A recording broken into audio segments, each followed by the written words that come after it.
The 1993 Disney movie Hocus Pocus is the story of three witch sisters who were executed in Salem in 1693 and returned to create havoc 300 years later on Halloween.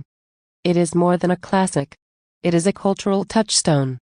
Moderately successful on its first release, it became a phenomenon on home video and cable and is now an annual tradition for many families, with parents who loved it in the single '90s sharing it with the next generation. Disney hit just the right spot between spooky and silly, with Bette Midler, Sarah Jessica Parker, and Kathy Najimy as a sort of witchy Three Stooges. Midler's Winifred was the mo-like short-tempered ringleader, Parker was a fluttery, curly-like scatterbrain named Sarah, and Najimy was Mary, the Larry of the trio, never quite making anything work, but sure that she's nailing it.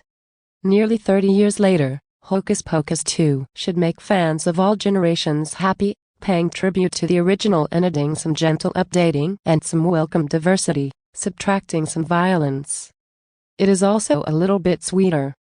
The adult cast from the first movie includes always terrific Doug Jones, the brilliant actor behind The Creature in The Shape of Water, and Abe in Hellboy, as the hapless zombie Billy Butcherson. Welcome new additions include comic powerhouses Tony Hale and Sam Richardson and all-around powerhouse Ted Lasso's Hannah Waddingham. The first movie was about the relationships between brothers and sisters. This one is about friendship. And we get a bit of an origin story. After an aerial opening shot referring back to the original Hocus Pocus, we see the Sanderson sisters as young girls.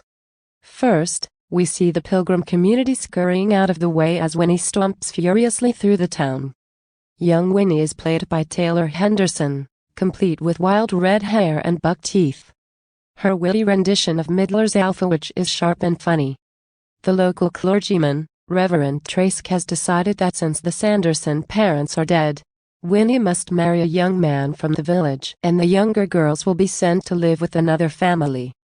Winnie refuses, and the girls run away to the Forbidden Forest, where they meet a very glamorous witch who gives them one of the key props from the first movie, the Book of Spells with a human eyeball on the cover that really opens, and, I guess, sees. In present day, high school students Becca and Izzy are getting ready for their Halloween tradition, Becca's birthday sleepover. This year it will have to be without their other friend Cassie, who has not been a part of the group lately because she's been spending all her time with her boyfriend. Becca and Izzy like to experiment with magic and spend a lot of time at the local magic store run by Gilbert. He gives them the other key prop from the first movie, a black candle, and, just like in the first movie, even though they are well aware of the Sanderson sisters' legend, they light it. And so, the Sandersons return on Halloween night, as costumed partygoers and trick-or-treaters are out celebrating, led by the town's jolly mayor, who is also Cassie's very strict father. He is a descendant of Reverend Trask and again played by Hale. The witches want revenge on Trask, and, as in the first film, they want to inhale the essence of children so they can have eternal youth.